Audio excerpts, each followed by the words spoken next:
नमस्कार सभी को। और एक नया अध्याय शुरू करते हैं ग्रेड सेकंड के इस कोर्स से रिलेटेड, जो कि है teaching of pros poetry composition and testing. ये यूनिट पूरी है हमारी। और इस यूनिट के हम कुछ एक जो है बातें देख लेते हैं, पहले समझ लेते हैं कि क्या है टीचिंग ऑफ प्रोज। पहले प्रोज की बात करेंगे, क्या है teaching of pros, pros poetry composition and testing. तीन जो है चार टॉपिक्स है वहां पर। टेस्टिंग में टाइप्स ऑफ टेस्ट के बारे में पूछा जाता है, नेचर ऑफ टेस्ट के बारे में पूछा जा सकता है। ठीक है। तो यहाँ हम प्रोज राइटिंग की बात करते हैं, है ना। तो प्रोज राइटिंग के दौरान जब एक अध्यापक पढ़ाता है तो कैसे पढ़ाया जाना चाहिए, क्या खास बात होती है, क्या उद्देश्य होते हैं, क्या पर्पज होते हैं, क्या स्ट्रेटजीज होती है और क्या स्टेप्स होते हैं, ये सारी बातें आज हम करने वाले हैं। तो आप बड़े ध्यान से देखें, समझेंगे जरा। ठीक है। और हमारे यहाँ पर जो टेस्ट सीरीज जो चल रही है वो पीडीएफ टेस्ट के माध्यम से आपको प्रोवाइड की जाती है। अगर आप उस टेस्ट को पिछले जो है वो पिछले 27 तारीख को जो टेस्ट हुआ था इंग्लिश का, वो हमने टेलीग्राम ग्रुप में डाला था और उसके आंसर की भी वहीं पर सेंड कर दी थी। आप अच्छे तरीके से देखिए, दो चेंजेस है उसमें, आप बताएंगे जरा कौन कौन से चेंजेस है अगर आपने उनको अच्छी तरीके से पढ़ा है तो टीचिंग ऑफ प्रोज पढ़ने से पहले हमें यह जानना जरूरी है कि टीचिंग ऑफ प्रोज है क्या, प्रोज क्या है, ये जानना जरूरी है। नॉन पोएटिक वर्क्स जो होते हैं वो प्रोज के सेंस में लिए जा सकते हैं, उनमें आता है फिक्शन और नॉन फिक्शन से आता है। ठीक है। तो prose writing refers to the method of teaching and analysing prose text. ठीक है, मेथड ऑफ टीचिंग है ना। प्रोज टीचिंग रेफर्स किसको, मेथड ऑफ टीचिंग, किस तरह से प्रोज को पढ़ाया जाना चाहिए। And analysing prose text such as short stories.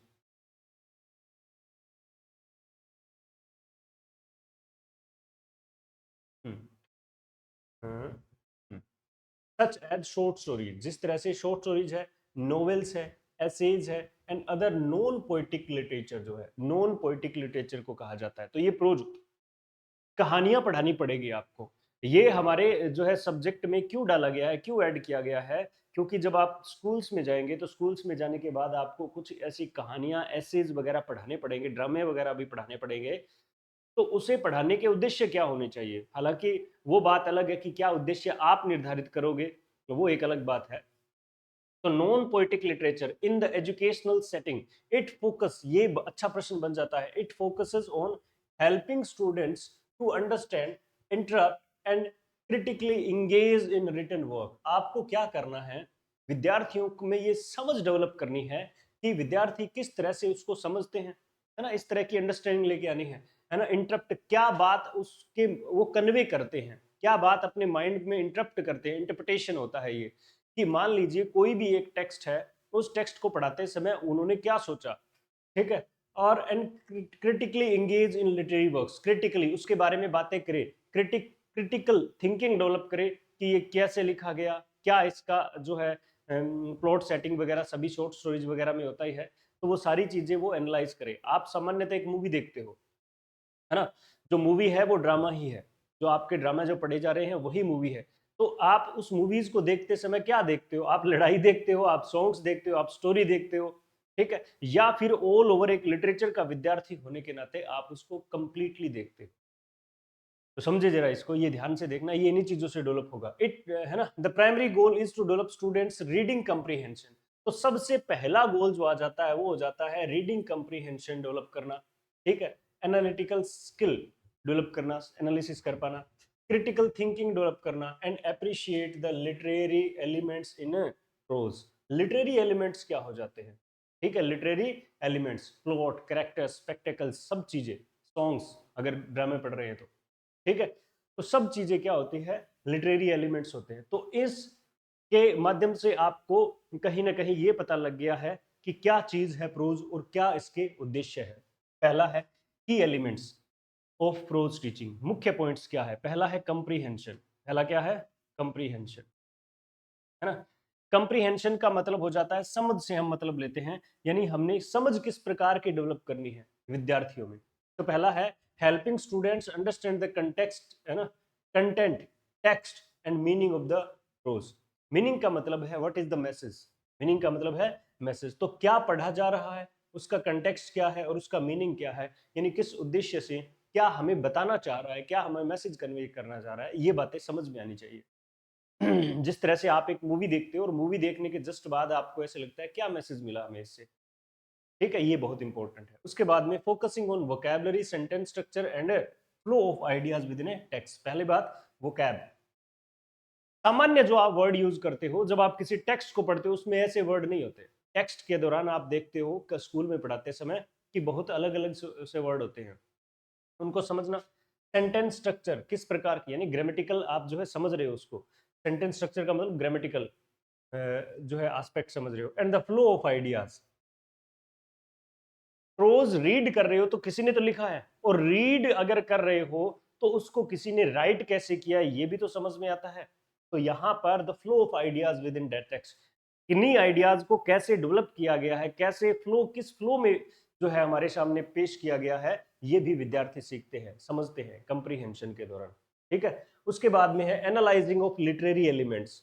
Literary elements मैंने आपको बताया कौन कौन से, जिस प्रकार से प्लॉट है, थीम है, कैरेक्टर्स है, सेटिंग है, टोन है एंड नरेटिव स्टाइल है। नरेटिव, अगर एक शॉर्ट स्टोरी है उसको नरेट किया जाता है, बताया जाता है, जी हाँ अपने बात के दादिया नानी वैसे। तो लिटरेरी एलिमेंट्स का मतलब क्या हो जाता है कि प्लॉट, थीम, कैरेक्टर। प्लॉट क्या होता है, जिस आधार पे सभी पूरी जो है वो लिखी होती है स्टोरी। ठीक है, थीम क्या होती है, थीम जो है जैसे हमने कल मैकबेथ में देखा कि मैकबेथ की थीम क्या है, ब्लड है, शेड, ब्लड शेड है, एम्बिशियस है, एम्बिशन है कई सारी बताई थी। ठीक है, कैरेक्टर्स है, कौन कौन से कैरेक्टर है, setting up of the literary work, tone क्या है ना, और सरकास्टिक है कि सॉफ्ट टोन है कि, है ना, किस तरह से अब्रप्ट ओपनिंग है, इस तरह से देखा जाएगा। नरेटिव स्टाइल, नरेटिव स्टाइल कैसा है ना, पोएम को नरेट करने का वे क्या है। encouraging analysis how these elements contributes to the overall meaning of the text, ये सामान्य बात है, इसी में ऐड कर देंगे अपने। तो उसके बाद देखते हैं जरा critical thinking and interpretation. Interpretation का मतलब कैसे तो हमने समझा है और क्या हम क्रिटिसाइज करते हैं उसको, इस तरह की बातें हैं। प्रोज पढ़कर प्रश्न उत्तर करवा देना इनफ नहीं है। प्रोज को पढ़ा, किसी शॉर्ट स्टोरी को पढ़ा और पढ़ के प्रश्न उत्तर करवा देना ही इनफ नहीं है, उसके बारे में क्रिटिकल थिंकिंग डेवलप करना, विद्यार्थियों से प्रश्न पूछना, बातचीत करना उस टेक्स्ट के बारे में। खैर सिलेबस कराने में इतना समय होता नहीं है जितना ये बता रहे हैं। Encouraging students to interpret the deeper meaning, deeper meaning को इंटरप्रेट करना है, माइंड में एडजस्ट करना है डीपर मीनिंग को। ठीक है, of the text, look for होता है, लुक फॉर होता है सर्च, अंडरलाइंग थीम्स, क्या देखनी है, थीम्स को समझना है, उसके टेक्स्ट के अंदर जो थीम प्रेजेंट की गई है ना। Connect the text to their own experience, बहुत बढ़िया बात है, connect the text to their own experience.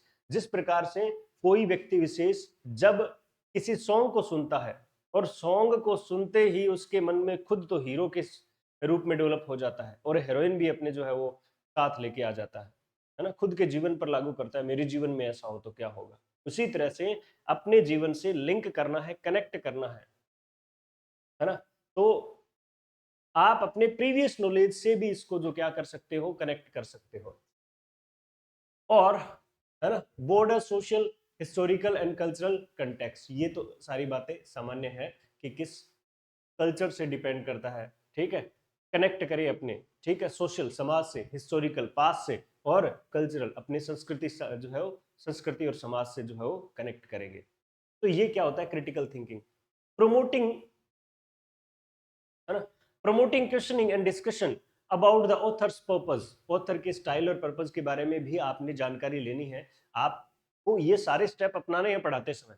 ठीक है, the effectiveness of the writing, किस प्रकार से ये राइटिंग इफेक्टिवनेस है, कई बार पढ़ाते पढ़ाते अपने आप ही मन में निकल जाता है, वाह वाह क्या शानदार बात है।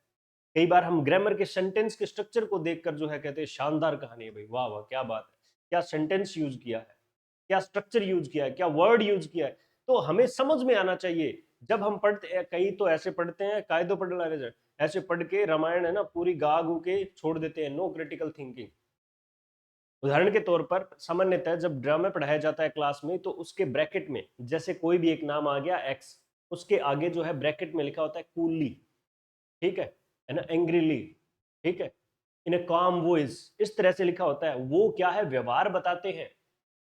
तो पढ़ाते समय आप ये जरूर ध्यान रखें कि आप क्या उन ब्रैकेट्स में आए शब्दों के द्वारा बता रहे हो, क्या विद्यार्थी के माइंड में छप जाती है बातें, समझे बात।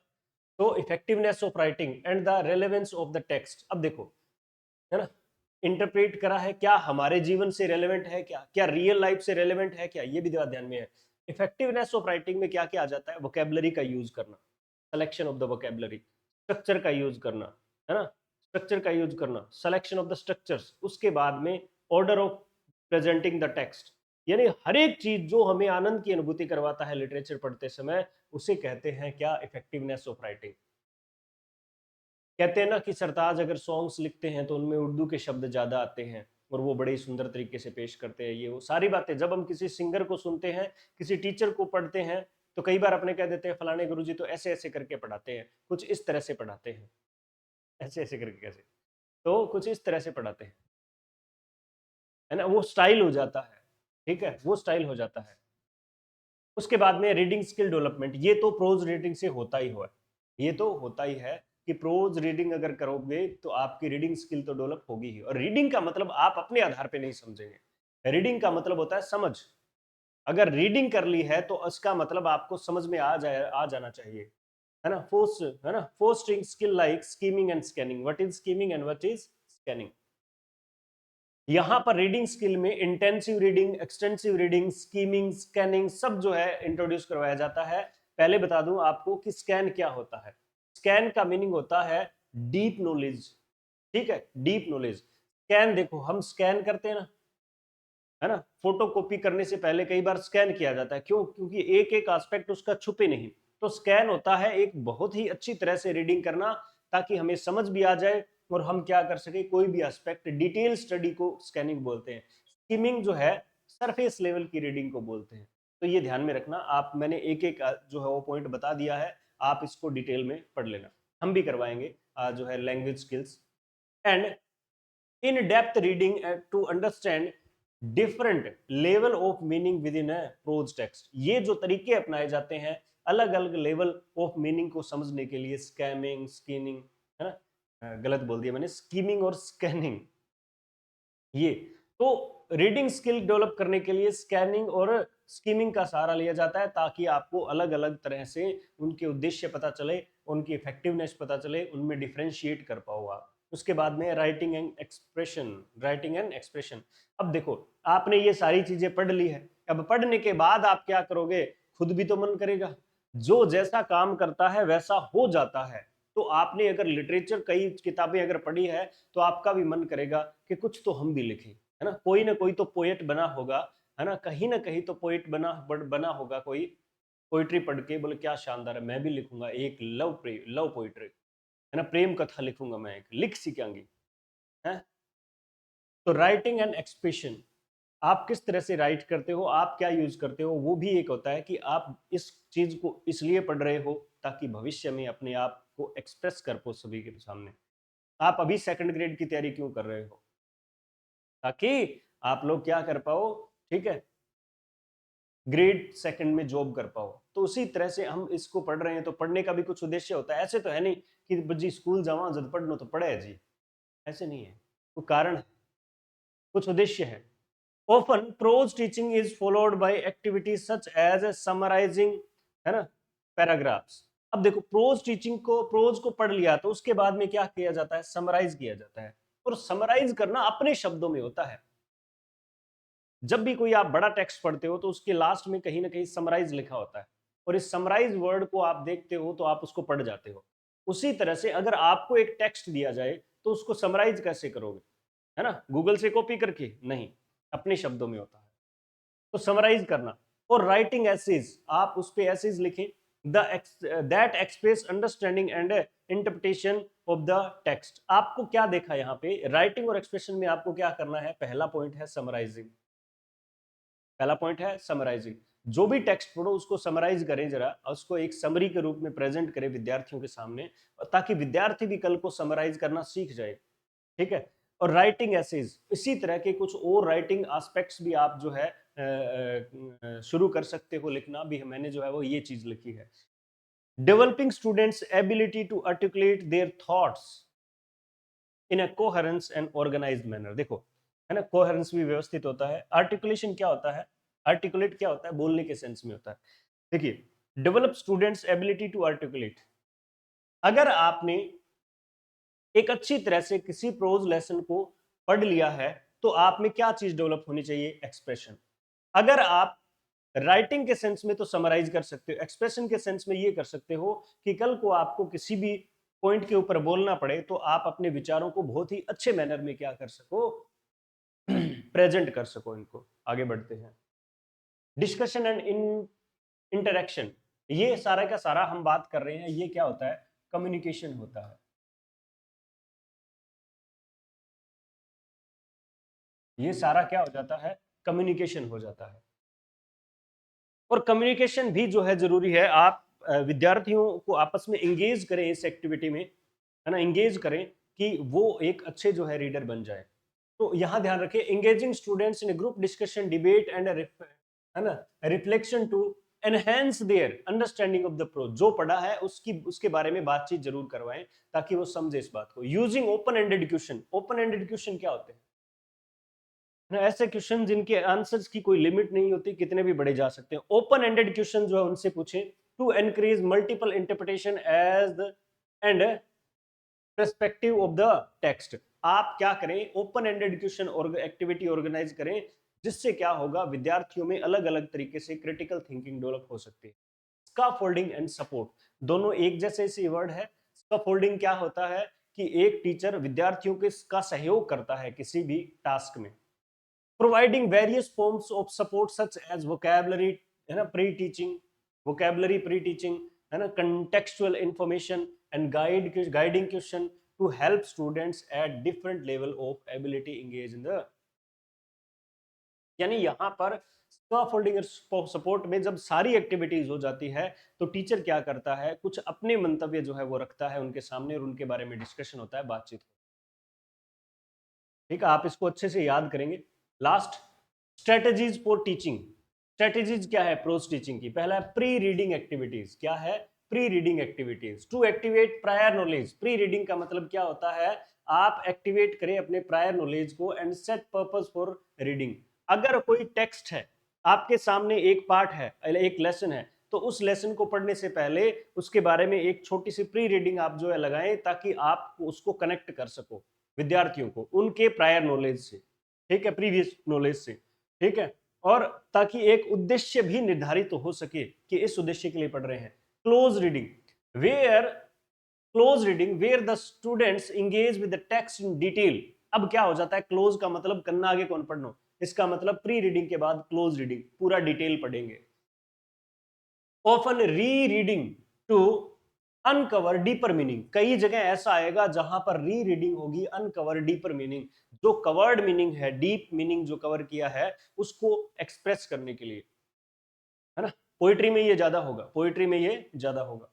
Post reading discussion to clarify an misunderstanding. Post reading क्या होता है, वो क्या होता है, मिसअंडरस्टैंडिंग। ये सारे प्रश्न है, प्री रीडिंग क्यों, क्लोज रीडिंग क्यों, और है ना, पोस्ट रीडिंग क्यों। मिसअंडरस्टैंडिंग को दूर करने के लिए, है ना, डीपन कंप्रीहेंशन, बहुत गहराई से मीनिंग जानने के लिए, एंड एक्सप्लोर क्रिटिकल क्वेश्चन, और ताकि क्रिटिकल क्वेश्चंस जो है क्वेश्चन आंसर किए जा सके। Creative activities such as dramatisation, rewriting the ending, और writing from another character's perspective. ये क्रिएटिविटी होनी चाहिए। आप ड्रामेटाइजेशन, आप उनसे अभिनय करवा सकते हो। रीराइटिंग द एंडिंग, आप उसका एंड को दोबारा, एंड जो एंड होता है, कई बार हम कहते हैं कि एंड अच्छा नहीं था, दोबारा देखो उसको करके, है ना। Writing from the another character's perspective, अगर इसी कैरेक्टर को मान लीजिए आप कैप्टन अमेरिका को आयरन मैन की यूनिफॉर्म पहना के देखें तो वो कहानी है यहाँ पर। पर्पज क्या होता है, बहुत बढ़िया क्वेश्चन है। द ओवर, है ना, overarching purpose is to help the student not only read, ये रीडिंग तो है ना, and understand prose, but also appreciate the art of storytelling, develop empathy for different characters and, है ना, perspectives, and become critical reader who can analyse and reflect on writing works. यानी all over तरीके से देखें तो सिर्फ reading को develop करना इसका उद्देश्य नहीं है, इसका उद्देश्य है अप्रिशिएट करे स्टोरी टेलिंग को, बड़े अच्छे मैनर में स्टोरी टेलिंग की गई है। उसके अलावा develop empathy for the different characters के प्रति एम्पैथी को डेवलप करना। उसके बाद लिखा है ना, बिकमिंग क्रिटिकल रीडर, एक अच्छा क्रिटिसाइज करने वाला रीडर, है ना, आलोचना समालोचना पहचान सके उसकी। इस तरह की जो है बातों को डेवलप करना इसका उद्देश्य होता है। तो ये बात पढ़ी हमने और कल हम इसके क्वेश्चंस जो है करने वाले हैं। आप बने रहिए हमारे साथ और शेयर, सब्सक्राइब जो है वो ज़रूर करते रहें। धन्यवाद।